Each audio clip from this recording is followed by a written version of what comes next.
See first, decide first, act first. When it comes to the infantry squad, there are many things to consider, from technologies that allow us to gain situational awareness, to human factors of decision making, to the most effective squad structure that helps us in combat effectiveness. The question here today is, what is the optimal infantry squad? Let's discuss that when we come back. I'm Dr. Christopher Larsen, a veteran of the U.S. Army Infantry, founder of One Shepherd Leadership Institute, and author of Small Unit Tactical Doctrine. The thing to remember here is cognitive load theory. Now, I've discussed this in previous videos a couple of different times, and it bears repeating. And that is that the studies that really begin with cognitive load, that is, how many things can you juggle in your head at once, essentially. I'm not talking multitasking, because more or less multitasking has been fairly well debunked, although it's a convenient term. I'm really talking about more like mentally juggling. How many things can you do at one time, particularly under pressure, when things are vague and the stakes are very high, very emotional. So what we come up with cognitive load through studies done in the 50s, redone in the 70s and 80s, and not just in the military, but outside in the corporate world and banking, in emergency services and gambling, right? And what it is it's 1 up, myself, and 3 down. Let me say that again. It's a total of 5. 1 up, I have to report to higher command, right? There's always somebody above me. I have to take care of my own situation, any immediate threats, and be aware of that. And I can directly supervise 3 other subordinates, right? And those subordinates can be 12,000 man division leaders. They can be, 3,500 man brigade leaders. They can be 4-man fire teams. It doesn't matter. I am not supervising the 3,600 troops inside that brigade. If I am a division commander, I am supervising that brigade commander. That is my subordinate, not 3,600 troops. This flows within the squad as well. Remember that squads are comprised primarily, or in the normative practice of modern warfare, squads are comprised of fire teams, which have fire team leaders. So I can or crews, like vehicle crews. And so I can control 3 of those maneuver elements. Plus I can gain situational awareness to protect myself. Plus I can talk to my higher command authority. And so that's the 5. Now you will commonly hear, just to put this out here, that the magic number is 7. And that is true. That you can remember, you can recall, you can juggle 7 things. Very, very experienced professionals have been known to juggle 8, even 9. The one I commonly give is that Lee Iacocca was well known in the end of his career for being able to juggle 9, but let's not forget that he had 35 years of experience and he was a genius. Most of us don't fall into that category. Most of us fall into the category of 7. 7 items that we can juggle nominally, and 7 items that we can pretty well instantly recall. Why did the military go with 5? And why have so many structures gone, like particularly emergency services, gone with 5? And the answer is simple. 7 does not assume high stake, life and death, time critical decision making. It assumes less austere environments, that are more forgiving, and greater time to make a decision. And so that's 7. When you go to this compressed time with high stake decisions, it decreases to 5. And it doesn't hurt to recall and recognize that a fire team leader is 19 or 20 years old. That a squad leader is 20 or 22 years old very frequently. And that a platoon leader, the lieutenant, he's a butter bar, he's an 01, it's his first assignment very often, and he's all of 23 years old. There's debate that when does the human brain fully develop? When does it really solidify? And people argue somewhere between 26 and as late as 36 years old. No one is arguing that the brain is fully formed at 19 or even 23. And so keep that in mind, that when we're saying these daring young warriors are making life and death decisions, they aren't doing it at 36 years of age, or at least most of them aren't. They're doing it somewhere between 19 and 23 years of age. So again, the rule of 5 dominates. 1 up, myself, 3 down. That's what we're dealing with here. And what does that help us do as a squad leader? Let's focus on the squad leader. We could talk about platoon sergeants, platoon leaders, company commanders, and on up. It's scalable. But let's really get down to that tactical micro, unit level at the platoon, squad, and fire team. Let's focus on that squad leader. What it's doing for all of the above is it's allowing that warrior leader to see first, decide first, act first. Now, anybody who knows the OODA loop, observe, orient, decide, and act, they're going to recognize this as a truncated OODA loop, and they're correct to do so. But it's not so much a decision-making model as it is just recognizing the conditions for success, for leadership success. And it is see first, which really could be said many different ways. Know first. It's often said that way. Know, recognize, understand first. It's your situational awareness, right? And so because it's situational awareness, understandably, there is a preponderance of focus on technology here. Situational awareness, technology detection, technology identification, that helps us move to the next level, which is decide first. That's right. Go through a decision-making model, and we could talk, OODA, we could talk recognition prime decision-making, or even the engagement decision matrix, so EDM or idiom, RPD, OODA. All of those. And others as well. But those are really, when we talk about warrior craft, those are your critical 3. You got to make a decision. And that's human factors decision making. Okay? And so, sure, human factors, there's some research on this, not nearly enough if you ask me. Again, the preponderance of money over the last 20 years has gone to technology. But some research has been done in human factors decision making, as well as then we act first. That is, put our decision into action, and we do that through communication. So there is some technology in there as well as cognitive factors, but really it's about doing. What's the most effective way of doing? And at least part of this discussion then comes to squad structure, our combat effectiveness. Squad structure. We have been dealing with this. It is not an exaggeration at all to say immediately prior to the First World War and during, really intensely during the First World War. I've alluded to this in past videos where we discuss the combined arms aspect of the platoon and squad. Remember that rifle companies, rifle squads, prior to World War I, truly were rifles. They truly were uniquely rifles. Grenadiers were a specialty, trench mortars were a specialty, even machine guns were machine gun companies or battalions. And they weren't integrated prior to World War I. In really essentially any of the militaries. There may be the odd exception, but the exception proves the rule, right? They just weren't integrated into the squad. And so we start to see grenadiers and machine gunners and eventually designated marksmen integrated into the squad, as well as other things. And that continues to mature through World War II with the addition of the automatic rifles, and rocket launchers, and we see this mature fully, really, by Korea. But here's, the reality is that Korea ends in 53, and most of the cognitive human factor studies kick off in the mid-50s, so it missed that. Furthermore, technology continues to grow. And the technology that we have today, a rifleman of the 1951 wouldn't even recognize it, much less know how to use it or how it impacted the battle space. And so we've made headway there, and you can see why we continue to play with these things and fund them and research them very necessarily. But the military has grown tired. tired of thinking about structures, squad structure and platoon structure. Because, in part, let's be fair to them, because the other two factors continue to morph and continue to mature and materialize and change.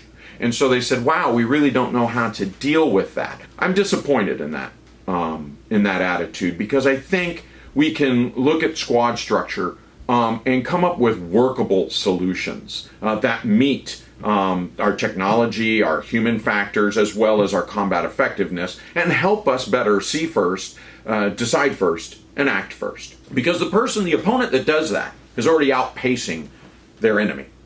And that means that they're upsetting the enemy's OODA loop constantly. The enemy's kept on their back heel and constantly having to react to our faster decision-making process, faster action process. And so that's indeed a very good thing in combat. It gives you the upper edge, gives you the momentum and the initiative. And so this is very important, and I want to say that squad structure lends a hand to this.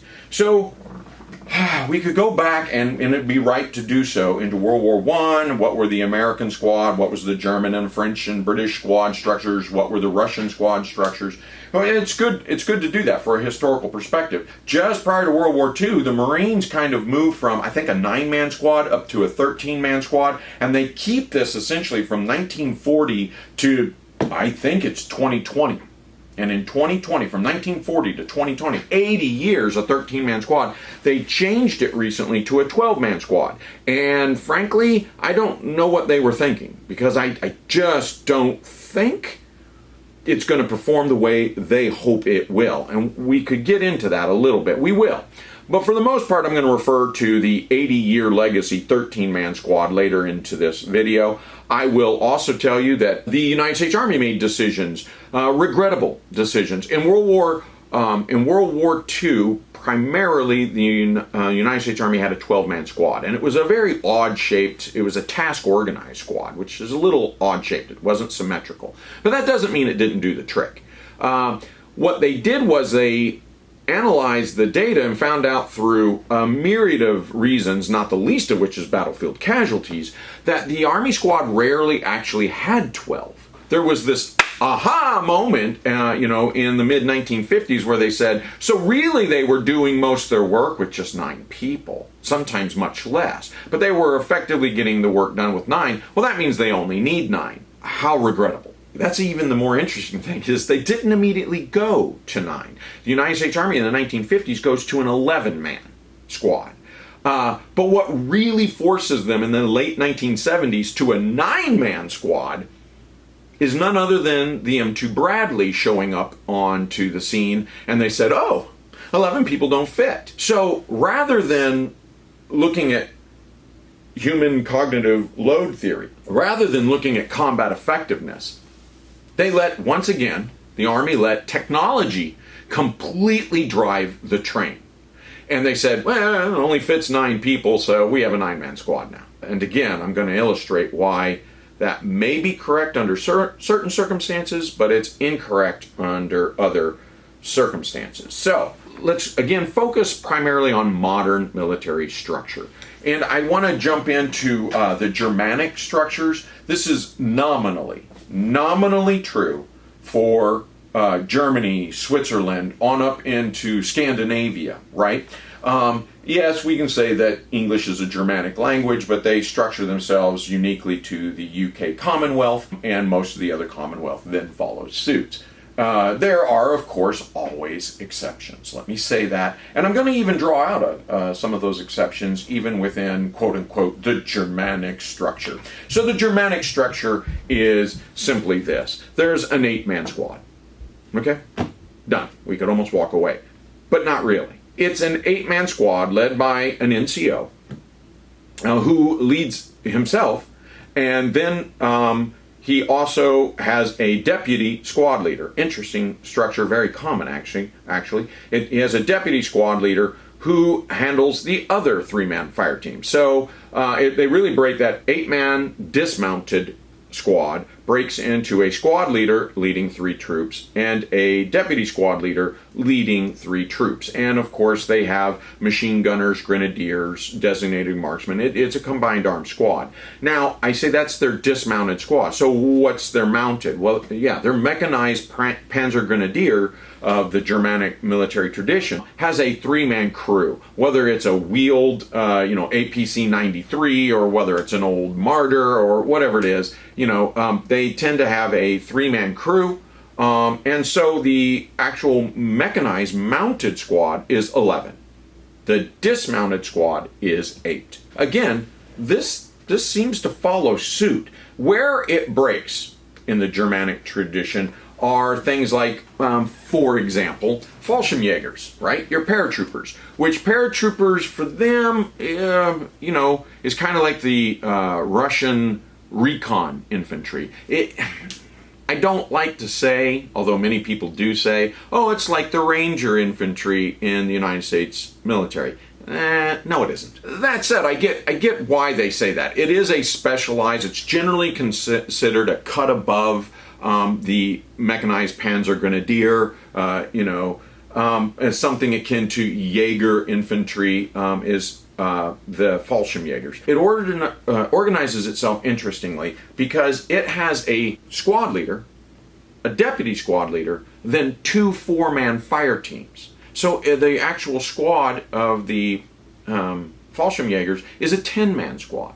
And I think that's interesting that, as a dismounted squad, knowing that they have no vehicle to fall back on or to augment them, they made a bigger squad. And I think, it's not hugely bigger, but it is bigger. And I think that's interesting. You can understand it on a simple term, right? And it's this. If you are a paratrooper jumping in behind enemy lines, you don't have a vehicle carrying all sorts of extra ammo for you. So you got to carry rocket launchers and things like this. The Fallschirmjägers have a 10-man squad to do that. Again, a squad leader, a deputy squad leader, and 2 4-man fire teams that, yes, once again, include machine guns, auto rifles, designated marksman rifles, and carbines. So it's a mixed combined armed squad. Curiously, they build up to 3 of these squads, so there's 30 plus a 5 to 6 man headquarters element, which I think is unique. Whereas the mechanized comes up to about the same number, but they task organize slightly different. But this really isn't about platoons. I'm just showing how they nest in and they work with each other. 3 maneuver squads does seem to be the norm, regardless of whether we're talking mounted or dismounted. There is a headquarters section or headquarters element with each platoon, and in mounted or mechanized forces, it gets a 4th vehicle. In dismounted, it obviously does not get a vehicle.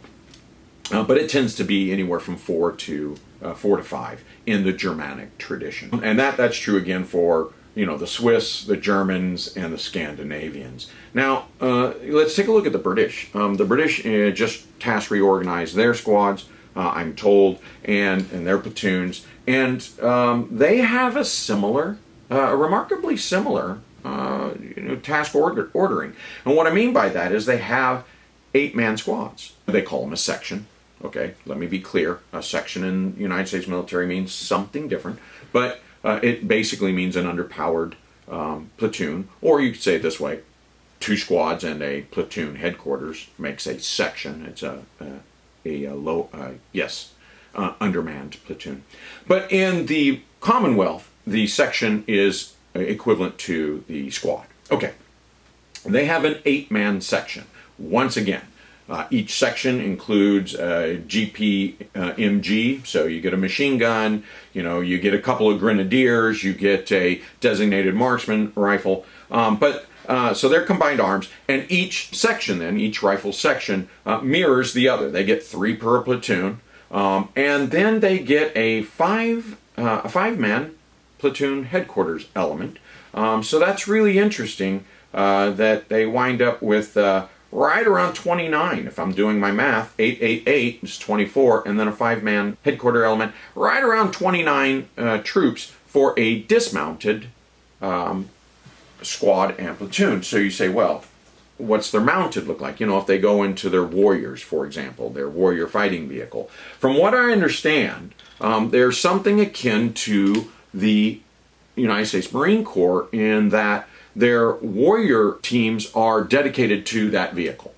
So they're not part of the squad, if that makes sense, but they are. Okay, ultimately they are, because when they hit the ground running and the squad dismounts from them, the squad leader is not only the squad leader and the deputy squad leader, interestingly enough. The Commonwealth kept that. They are responsible for that vehicle and vehicle crew and coordinating their fires and maneuver into the element as well. And so whether their vehicle is a 2-man crew or a 3-man crew depends on the vehicle platform, but I think it's very interesting that all of a sudden they start to look a whole lot like Germanic Panzer Grenadiers.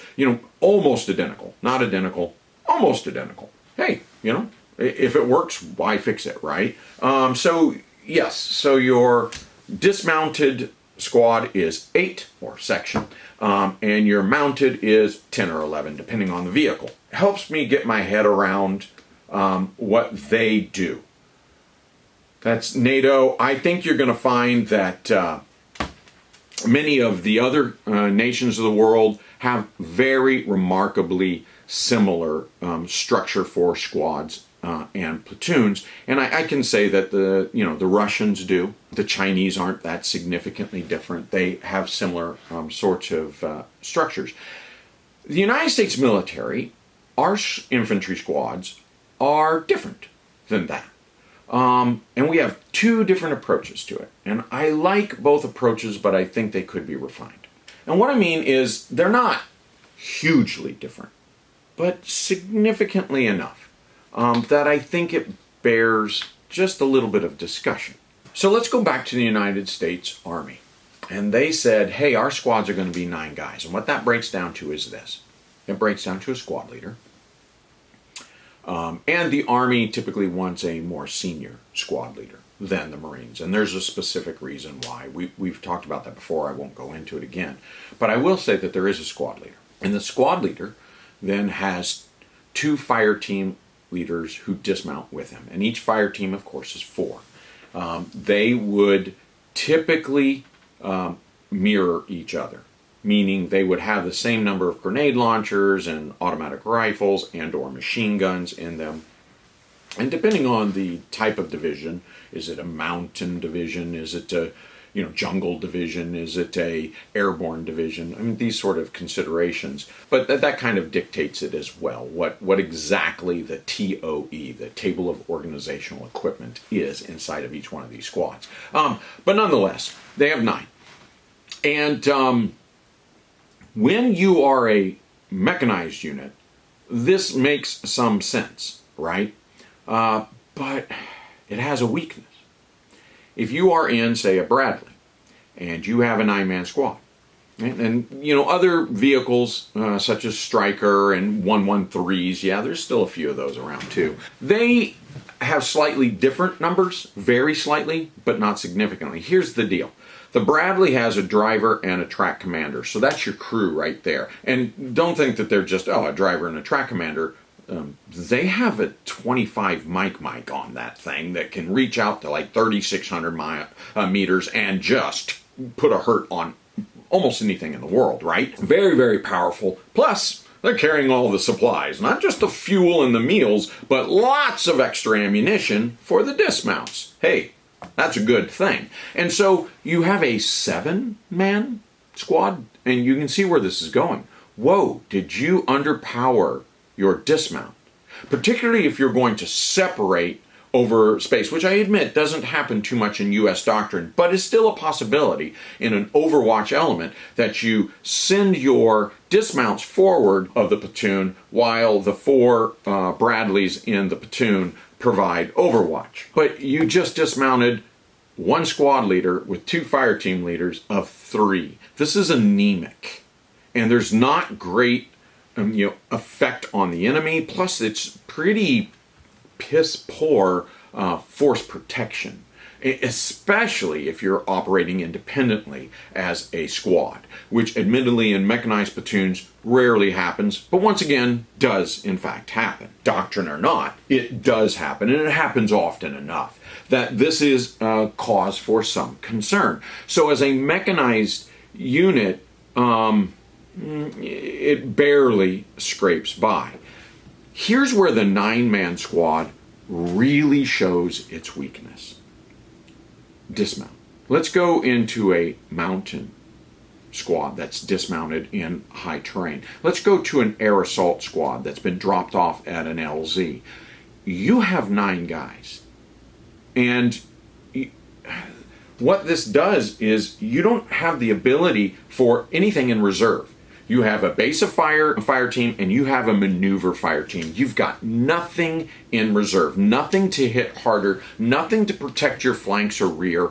You've got nothing. And operating independently, and we did constantly for days on end. I can tell you as a squad leader in the 101st, the venerable 101st, loved being in the 101st. Great unit. The Rakkasans are fantastic, still to this day. But I will tell you with the 9-man squad, I was handicapped, and I regularly begged for a machine gun team from the weapons squad so that we would be plussed up with that 3-man machine gun team up to 12 at least. But I really needed more.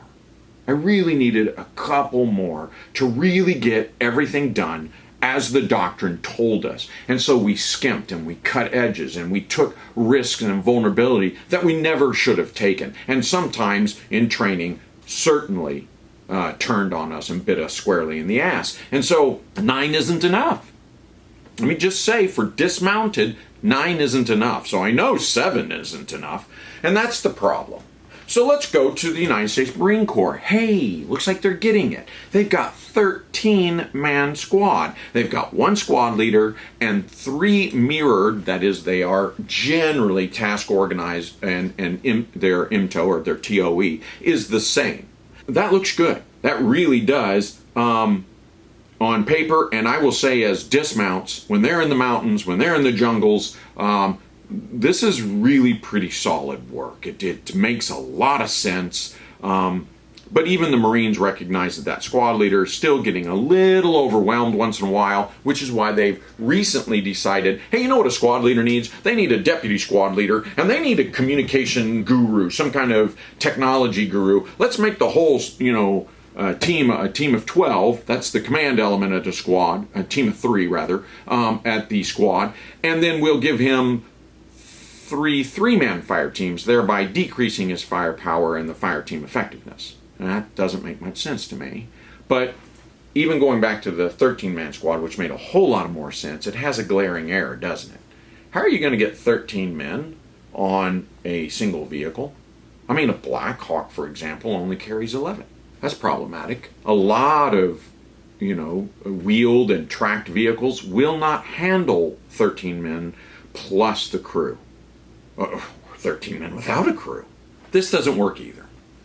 I think what we have to do is recognize that mounted infantry, mechanized infantry, panzer grenadiers, whatever it is, whatever you want to call them, have 3 maneuver elements. They have the vehicle and the vehicle crew, and they have 2 fire teams, and those fire teams should have hitting power. So that's 4, and 2 or 3, plus the squad leader. And you know what? More and more, I've taught warrior leaders all over the world. Literally, I think from 24 nations worldwide now, and certainly a big proponent of that for many decades has been in One Shepherd. I've realized that the deputy squad leader turns out to be just a fantastic addition to the team. And you see that even in Ranger School, where you have a PL, a patrol leader, and an APL, assistant patrol leader, always assigned. So and you see this throughout platoon, at the platoon level, and the company level, and the battalion brigade level. There's teams and there's partnerships, and I think we need to recognize that at least at the squad level, you need that as well. Where I start to really feel comfortable talking about this is in dismounts, and I will tell you that the optimal squad, dismounted, would be 14. Hear me out. It is the squad leader, of course, who's not so much paying attention to the APL, right? The APL is almost a squad leader themselves, and they are doing all the logistics support and communicative support and helping that squad leader facilitate success. And so, but the squad leader still has to pay attention to themselves and be aware of their own situational awareness and what threats are immediately apparent to them. They still have to report to higher command. So there's your 2 up, right? Yourself and your 1 up. You still have 3 maneuver elements, 3 fire teams down below you. Each fire team is 4. We'll get into that in just a minute. And so you have 4, 4, 4. That's 12. The deputy and the squad leader. And I really think this is very important. The deputy squad leader would often, though not always, default to the reserves. And so if you have a medic attached, let's say, or something like that, they would form the casualty collection point and the rear security, those two together. That's very, very common.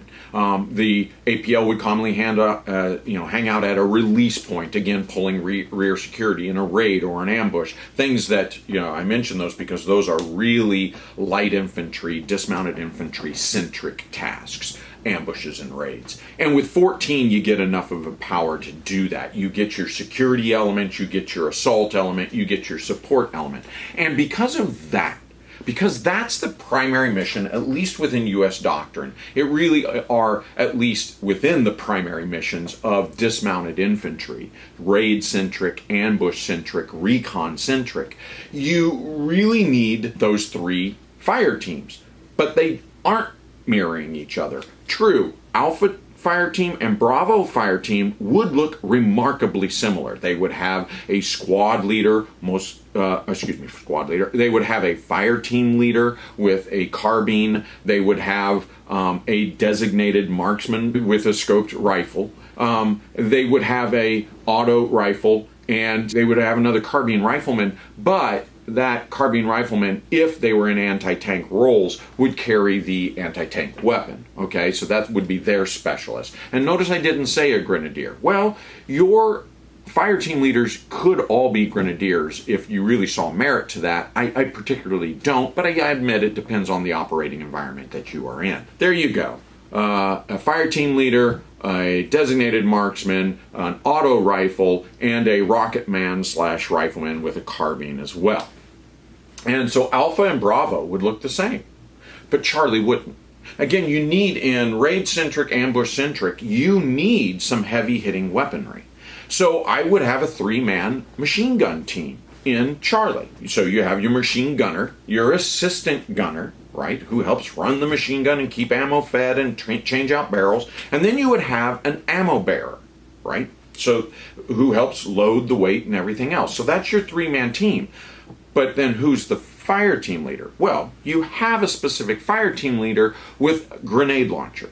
And the grenade launcher specifically covers what's known as dead space. This is defilades that grazing fires can't reach from the machine gun. And so you have a machine gun dedicated fire team and Charlie team that also has grenadier capability with the fire team leader. They're heavier, they're slower, they walk slower. They need to be protected by the other 2 fire teams on the march, but once in the fight, they set down, provide that covering fire, that devastating fire to isolate and suppress the enemy, while your 2 light fire teams maneuver on and destroy that enemy. And in more protracted fights, you have reserve components and rear security components so that you can put in rest cycles and all sorts of goodness to that. But you really need a squad leader and a deputy squad leader. So I'm going to argue, optimally, a dismounted squad would look something akin to 14 troops. A mounted squad would be 2 4-man fire teams, a squad leader, a deputy squad leader, looking kind of similar to European there a little bit, and that would be 10, and then your vehicle crew, be that a 2 or 3 person vehicle crew. So you're looking at 12 to 13 within mechanized units, slightly smaller than the 14 for the dismounted light infantry squad. That's the world according to me. But I think there's enough evidence out there now that not only should this hold true, but we can do research and see how does the structure of an infantry squad work synergetically with human factors of decision making and cognitive models and limits of cognitive load, as well as how does that gain combat power and synergetic effects with available technologies for gaining situational awareness, maintaining situational awareness, and mitigating other threats. Thanks for joining us.